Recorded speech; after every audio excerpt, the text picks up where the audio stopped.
We're going to take the North and never give it back. So that's a good pick. You get the corner. I got to go bold, right? I got to go bold for this. Yeah, she's got some nice. Welcome back to the Unbearable Sports Podcast. I'm your host, Brad Barron. Make sure to like and subscribe if you are out there on YouTube. And also, always rate the show 5 stars everywhere that you get your podcast.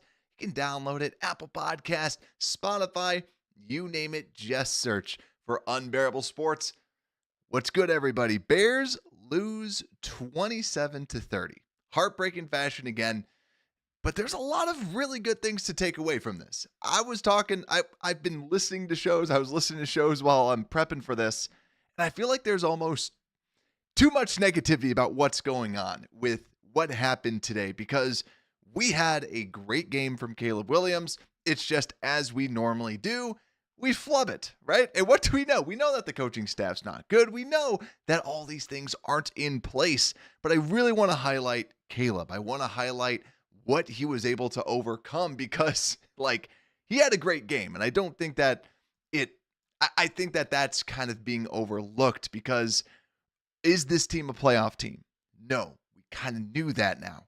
We knew that they weren't going to be making the playoffs. So I want to highlight this. We'll go down what we always do. We'll break down the summary, the inactives, and kind of some of the injuries to keep an eye out for. Offense, defense, special teams, and last was the most valuable Bear of the game. But what's good? We got Chris Foster out there. We got Taco Man. We got Shy Drax, Hype Rider. What's good, everybody? Because let's talk about this. Because let's go through just the overall summary. Because when we look at the stats, Caleb throws for 340. On the ground, we have DeAndre Swift getting 30 yards, DJ Moore getting a carry for 13, and Roschon getting 2 yards from a carry. But then receiving, DJ Moore, 7 of 7, 106 yards. And when we flip over, the defense, yet again, allows a lot on the ground with 106 yards to Aaron Jones and over 300 yards to Sam Darnold and 2 touchdowns in the overtime loss. So let's break this down. So I'm asking all of y'all, how would you grade this game? Because a couple things. Like I said at the very beginning, this team is not a playoff team, not going to be a playoff team, but I think that you saw just why it's not. Because we just have simple little things that we're just missing. Bad mistakes, right? The drop by Cole Kmet.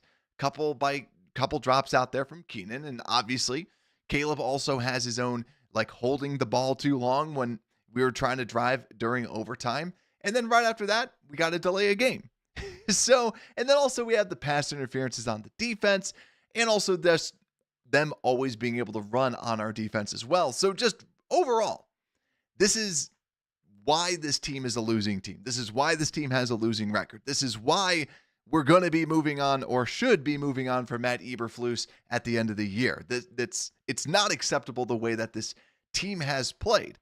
But also, the thing that has been more acceptable is at least how this offense is getting better and being on the right track. Because, yeah, the defense, I agree with Hype Rider. Defense just, you can see, does not really want to play for Eberflus anymore. And what I want to see, too, is why does it feel like we can defend the run better later on in games? We start to kind of figure it out later on. So what's going on with that? But also, too, why does then the pass defense all of a sudden stink? We give up the most points we have in God knows how long, and over 330 passing yards, and so many deep passes. 8 catches for 162 yards to Jordan Addison, 7 catches to TJ Hawkinson for 114, and that doesn't even include all the penalty yards from pass interference too. But here's the thing. Yeah, I agree with J2K with the D for defense. Defense didn't play great because I was talking to some people that I know that are Vikings fans. And one of them in particular, who's my father-in-law, him and I were talking, and something that made me think of this was that, us Bears fans, we go, well, the special teams, right? The special teams was bad. We had a blocked field goal again, and then we also had the muff. But if you're a Vikings fan, you say, well, Aaron Jones fumbled it on the 1-yard line, right? This can go back and forth with a lot of these things. At the end of the day, Bears did not capitalize. Bears did not do well enough. And that's the biggest thing with all of this. And I agree out there. Like offense to me was a B. Defense, I do agree, was like a D. Like, and then special teams was an F because the special teams should not be changing the game like this. I'd rather have my special teams be boring and just do their job and be good with that, right? And also, I'm not calling for Cairo Santos's head. I saw some people like, we got to get rid of him. It's like, no, he's been doing well. It's just Braxton Jones did a patented Braxton Jones thing and got backed up straight back. So something needs to do. Just the whole coaching with the special teams, it's just not been looking good, right? Two consecutive block field goal games in a row. So not great. And Eyebrighter saying, is Hightower fired before the end of the year? I don't really think so, just because, like, what's crazy is he has some head coach, not like he's going to be a head coach, but he has aspirations to be a head coach and other things like that. I just don't think that they would get rid of him just because it is special teams after all. You know what I mean? So let's talk a little bit about this offense and why, truthfully, I actually am a little bit more, actually, I'll wait till we get into the offense review because I got a lot of, as I always do, I got a lot of awesome stats to break this down. But let's just talk about some of the inactives because there's a couple key ones out there, one of which being Tyler Scott. And the reason why I bring up Tyler Scott is I know there's a lot of Tyler Scott fans out there, and I always feel like a bad guy when I bring this up, but Tyler Scott has not shown being a good wide receiver. When he got the 98 yards, I always pointed to he wasn't really creating the separation and he was catching it with his body. He still has that running backness when he's playing, right? He doesn't look necessarily like a wide receiver out there, but I thought it was a bold move that they put him as an inactive. And something that I really like about, Thomas Brown is that Brown's also taking accountability for a lot of different players, like Gerald Everett. Only 3 snaps today. This was someone who was getting a lot of snaps week 1. And he's like, listen, Gerald Everett has not looked good. And I'm actually still surprised that really has not turned out because he's been a good player throughout his career. But coming over here, maybe just the attitude is not there, learning the new system, but really only giving him 3 snaps, which I feel were probably just those goal line carries, and that's it. So this is one of the pieces where I just wanted to call out Amir Speed, Karana Magaji, Elijah Hicks, we kind of knew he was going to be out, Bates out again, and Dominic Robinson. Yet again, defensive line is healthier now, so nothing really jumps out with that. But let's get into the next section, and I really want to break down the offense. Because going into this game, we talked about this defense and just how good this defense actually is. And I brought up like the numbers. The advanced metrics were saying this team is crazy good. Because yes, if you're a pessimist, you'd say they've given up the 28th most passing yards per game. Yet again, that's only 234 yards a game. But also, if you look at the advanced metrics, 7th in EPA per pass for that defense and 7th in points contributed by that passing defense. What does that mean? The passing defense is good. Why? Because they sack the quarterback like crazy. First in pressures, first in blitzes, first in pressures and also pressure percentage. This is a very good defense. Number 1 against the run, like we said, in every single metric you can imagine, but also to the number 1 EPA per play defense and number 1 expected points contributed defense by a large margin. Yes, they allowed the 10th most or 10th least yards per game. This was an elite defense that he was going against that knows how to throw people off. The whole thing of it is throwing confusing looks. And the fact that a rookie was able to put up the yards that he was able to do, that is impressive. He came away with 5 big-time throws, according to PFF, which is great. He's making big plays, and we saw him really kind of take the team on his back and make a lot of really good plays. Same thing with DJ Moore. DJ Moore also averaged +5 yards over the expectation of Yak. Or Yak over expected. So 5 yards more than expected when the ball was in his hands. Great play by DJ Moore. And this is really what the offense should be. Simple little things, getting the ball into the hands of your playmakers, and that's what he was able to do. So great stuff from Caleb. Great stuff all around, going against a phenomenal defense. Oh, and the running game was not there at all. When Swift got a carry, he faced 46.15 loaded boxes, which was second most so far this week, and also had the second worst efficiency rating according to Next Gen Stats, and also averaged negative 2.1 rushing yards over expected. So yeah, the blocking wasn't there fully, but Next Gen Stats puts a lot on DeAndre Swift, saying that, hey, you actually got less yards than expected by around 2 yards. And even then, he walks away with 13 carries for 30 yards. I want to grind the tape. I want to see what's out there with it, whether was it really his fault with some of those things? Yet again, this is a good defense, and that's where the tape will kind of show and highlight some more of that. And 2, Roschon getting less carries. We only saw 2 carries from him this week. I don't love that just because this is a really good running defense.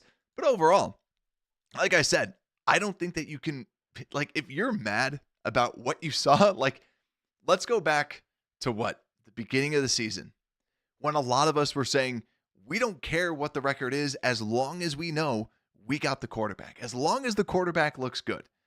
The firing of Shane Waldron is a bad look, a really bad look. But the fact that he's able to do this with a new offensive coordinator and have this offense humming like the way it was, I don't know why anybody would be mad. Like, I get, like, if you're bummed about the loss, sure. But we're not going to be making the playoffs or anything like that. Like, we had, a 1% chance of making the playoffs? Like, it was not really going to be happening. So overall, I love the performance of Caleb. And here's some extra ones, right? We have the 5 big-time throws. He also had the 3rd highest QBR out of the 12 qualifying quarterbacks so far this week, and also had the 2nd highest EPA per play out of any quarterback this week, or so far this week with the 12. Number 1 was Patrick Mahomes. Number 2, Caleb Williams. Good air to be right next to him. Also, he was getting the ball out fast, 2.42 time to throw, which was the 3rd fastest this week. We continue to see him getting the ball out fast. But also, his average intended air yards was 6.8 yards, which is around middle of the pack. So it wasn't just screen passes, but we saw a lot more of the screen passes today. We saw 11 throws behind or at the line of scrimmage, which was a lot higher than last week. So definitely they wanted to get more screens in because of the aggressive nature of Brian Flores. Yet again, that's what you want to do. It's a smart game plan, smart calls by Thomas Brown. And you look now too, still down the field, not too great, where he completed 2 passes past 20 yards, which, hey, a little bit better than what he's normally been doing. But I thought just overall, good stuff out of him going against the Vikings. And I felt like he really did he had a good game. To me, that's what I thought. And yeah, the big thing too is, yeah, if anybody wants them to get rid of Flus, I brought this up last week. Or I brought this up, like, I think on the Wednesday show where Rex Ryan brought this up. Like, this should be what just happened, a Bears fan's dream, where, like, this is the most ideal outcome. Now, I'm not actively rooting for the Bears to lose, but what, like Rex Ryan said, you don't want Matt Eberflus to be the head coach next year. So Matt Eberflus should be gone after this season, right? So he should be gone because they're losing games. And so that's good. And then what else? Caleb's looking good. Caleb's playing well. So you can build something around him. But then also, you're losing, so you get a better draft pick. But also, too, I just want to throw this out there. Anyone actively rooting for the tank, just keep in mind, too, we're playing against one of the hardest schedules. So even with all that, the last time I checked Tankathon, we still had like the 14th pick because we have the last. Because they go, oh, you lost a lot of games, but you win against a really, really good schedule. While with the Bears, when we kept on like being at the top, it was because our schedule was always one of the worst. Now, since the NFC North is really, really good, we have one of the most difficult schedules and the most difficult schedule still for the remainder of the season. So yeah, and I agree with Joe. It's like, I don't like the whole tanking thing, but this is where it feels good, right? I think just seeing Caleb, and that's why I'm excited for tomorrow to watch the tape and just see what he's got out there. So yeah, and I agree with Michael, what he's saying. What's good, Joe? What's good, Chris? What's good, Taco Man, Scottish Bear? Hope everyone is doing well. But let's go into this more. So like I said, offense was good. And another piece too that I just started to see. We broke this down in the tape where I kept saying something that he needs to do. And this is like a next level thing, right? This is not quarterback 100, 101. He was throwing it in the face of pressure to where the pressure was coming. Now, people will tell you this. Wherever the pressure's coming, if they're overloading that, chances are someone's going to be open on that side. Why? Because if there's even people on both sides and they're sending an extra one, someone's probably open. Someone's probably trying to get to their guy a little bit late. And there was multiple occasions I remember seeing just on first glance that Caleb is doing stuff like that. That is great for your quarterback. And obviously, there's the crazy throws that he was making outside of structure, outside of the pocket. That stuff to me, like, I don't really highlight that much because we know, like, that's the reason why you draft him, right? To me, what's more impressive is playing within a system for him, which I felt like he was doing a lot today. And I thought overall, played well, played very, very, very good football. And also, I just really like this offense where it's, hey, let's get the ball into DJ Moore's hands, because that's another thing too. Keeping the superstar that you can't get rid of, or the star that you can't get rid of, making him happy, keeping him happy with what's going on, just getting the ball into his hands. I liked it. Just overall, I like the offensive performance because kind of went in expecting that the rushing attack was not going to do anything, and it didn't. Caleb also got some yards with his legs. Good stuff. And yeah, tight windows. Just good stuff, right? Just really, really like it. And on Thursday, we get to see our next head coach, Ben Johnson. So it's going to be a good week, ladies and gentlemen. It's going to be a good week, right? So we get to see good old Ben Johnson. Hopefully Poles is like, hey, you like what you see? So we got to just hope Caleb has an unbelievable performance just so that it's like, hey, you could be this guy's coach, right? Huh? But here's the thing, like, and then Shai just said this too, like with Brown, it's the whole thing with having Brown as the OC right now. Thomas Brown, yeah, has been very impressive, has been very composed, has been just exactly what this team needs. And I think that's what's kind of frustrating. It's the whole what if he was the coach at the beginning of the year, because they chose wrong. And I remember when we were going through candidates, I kind of made a little joke, and I know a lot of us did too, where it's like, oh, the OC for the Panthers? Yeah, right. But yet again, this is the difference between what should be the difference between NFL scouting and NFL, like, HR, we'll call it, with like the hiring process versus fans and people doing shows where it's the ins and outs. How big of a people leader is this person?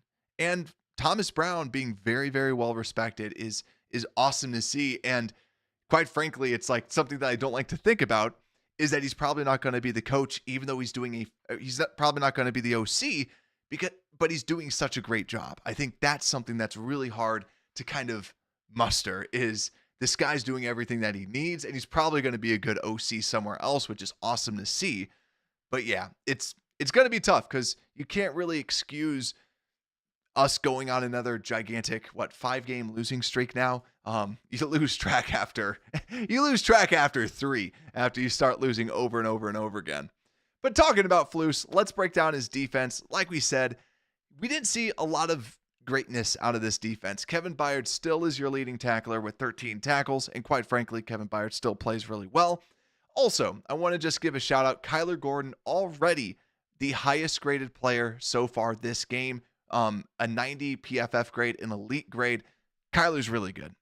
And if you want to see something that's great, it's like Jalen Johnson's good. Kyler Gordon's good. Jalen was tugging, right? There was the bad stuff, but Jalen's still a good corner. Kyler is still a really good corner. Kevin Byard is a good piece to have right now. He's older, but still, you have some good pieces out there. Also, something that we kind of called for, it did see Zach Pickens. Seemed like Zach Pickens was a little banged up sometimes too, but Byron Cowart, 43 snaps, had more snaps overall than Zach Pickens. We were hoping for that because Pickens has not played too great, so Cowart getting more snaps, that's good. But ultimately, to me, it felt like the defense let them down late in the game. Like, it just, came down to that. They allowed a lot of easy passes. It felt very similar to last week as well, where we let up easy passes underneath, but then also there's these gigantic passes that for some reason we're giving up as well. So that's, yet again, I want to break down the tape again to be like, what the heck is going on? Because how can you allow so many big passes, but then so many passes where it's like a 10-yard curl and they're wide open and the entire defense is behind them? So yeah, I agree out there. Like, it's never good when your safety's the leader in tackles. Agreed, because it means the backs are getting to that next level, and they just were. It was just a bad performance again with this whole rushing defense, and it's tough, right? Because you have Tremaine Edmonds to this gigantic deal, and it's like, well, how can you get better? How can this defense get better at stuffing the run? You have a good, seemingly good run stuffer in Montez Sweat, yet again, been banged up. And Montez Sweat also, it seemed like he was generating a lot of pressure at least, and he's going against a very good right tackle out there. And also coming away with the sack too. But you did want to see a little bit more pressure, and especially on the left tackle. Because early on, Cam Robinson goes down. Now they're down to their third string left tackle, and we're just not causing havoc. We're not whooping up on them. That was something that was just, you kind of expected a little bit more out of this defense yet again. And I think with a lot of this, you have to look at the trenches and you have to just figure it out. Like, how do we get this better? Because Gervon is a good piece. Zach Pickens, to me, is a fourth defensive tackle at best, right? You know what he is right now, and you hope that he can do something in his second year, but you should assume that he's your fourth defensive tackle in your rotation, not your third, not your second. He should be your fourth. And then you have Andrew Billings, hopefully back healthy next year. And that's where, what I was clamoring at the beginning of the season, you need another defensive tackle, and you need a good one, right? And also defensive ends, Walker has had just solid performances, but he's always just kind of that, he should be your third defensive end, not your number two defensive end. Yet again, they do the rotations. So it's just like in basketball. You want to have a good bench, especially with that D line. You want a good bench, and they just don't have that other superstar. And I've always said this too with Montez Sweat. Montez Sweat's not a superstar. He's a really good player, right? But he's not he's not a superstar. And that's why we expected on this show some regression. Now, the injury makes it a little bit easier, but he needed to be a little bit simpler. But let's see. Joe, with a good question out there, what would you draft first, elite D end or left tackle? That's a good question, because I think what we're seeing, it just kind of further confirms, the more that we see this, the more that we watch, Braxton Jones is the epitome, he's the new age Charles Leno, but he's good at run blocking. Charles Leno was terrible at run blocking, but he's kind of that new Charles Leno, where it's that he's right there in the middle. And you can get better, but you can get a lot worse at that position. And that's where I think, to me, it's going to be the cliche. It's going to be best player available. I think that's what it's going to boil down to, because if you can get a elite defensive tackle, Mason Graham, yet again, I'm not in full draft mode yet, but Graham out of Michigan, who's been projected as the top defensive tackle, one of the top defensive players coming out of the draft. If he's there, you get him, right? Or if one of these DNs is elite DNs, you go after them. Or if the left tackle from Texas is there, right? You go with him, or the left tackle from LSU. To me, it's, you kind of do that whole tiering system of, okay, here's our tiers of players. If one of those elite players that, yet again, still have to do my reviews, but if you have those elite players that drop to you, I just take one of those, because you can go, hey, if we're going to get an elite defensive tackle prospect, I'm fine with running it back with Braxton, right? I think that you need a guard. I think you need a right guard. I think you need a center before you need to truly replace Braxton. But I think you're in this good situation where I feel like you can take that best, you should be able to set yourself up to take that best player available, where if one of those game-changing left tackles is out there, you go with him and you go, all right, you guys are going to duke it out. One of you guys might have to play guard, and now you just have the best 5 that's out there. So that's my feeling. That's my overall take with it. But yeah, to me, it's a cliche, but best player available. But great question. And speaking of stuff that wasn't the best, the special teams review. Special teams wins championships, ladies and gentlemen. And we play like absolute crap, right? We got the onside kick, right? So I think some of us towards the tail end felt a little bit better about the special teams, but we can't forget how much that they crushed us with DeAndre Carter. You could tell he was clearly frustrated, bobbling, being too close to the ball, bounces off of them. They get the ball. They ultimately score a touchdown. And then also the blocked field goal. Yet again, Carlos Santos is still a good kicker. I think that you just have to look at the operation, or you have to look at the blocking and say, what's going on? Because I do feel, I don't want to completely dismiss what happened in Green Bay, but with the penalties and stuff like that, it's like, what are you going to do, right? But ultimately, this week was just a bad block. It was a bad block. And Torrey Taylor, yet again, this is why, like, you know, a lot of people say you don't draft special teams, you know, and I always say, like, to me, I don't mind drafting a punter like in the 7th, because then you have that super cost controlled deal.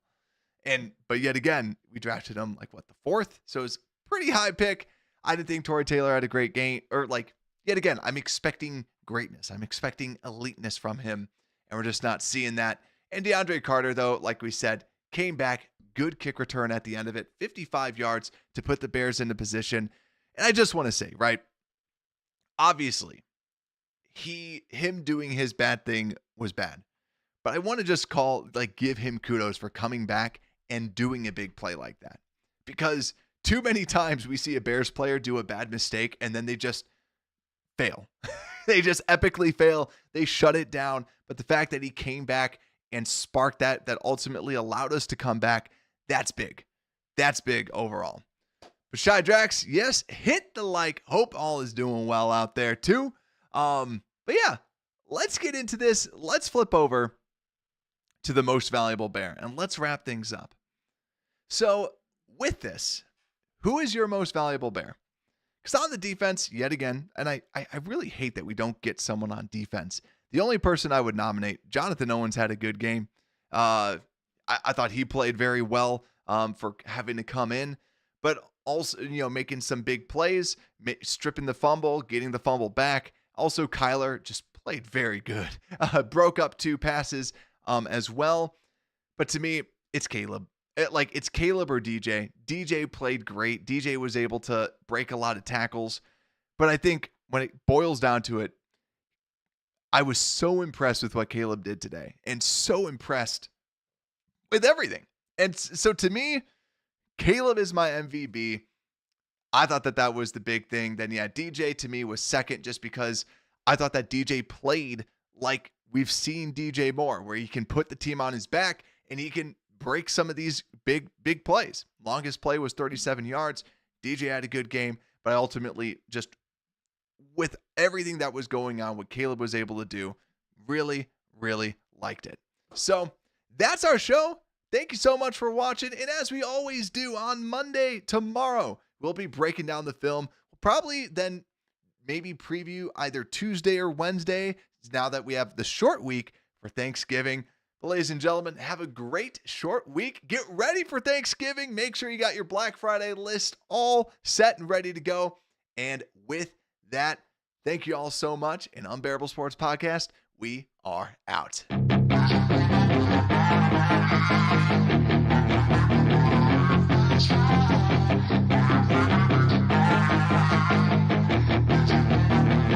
Yeah, she's got some nice long hair and you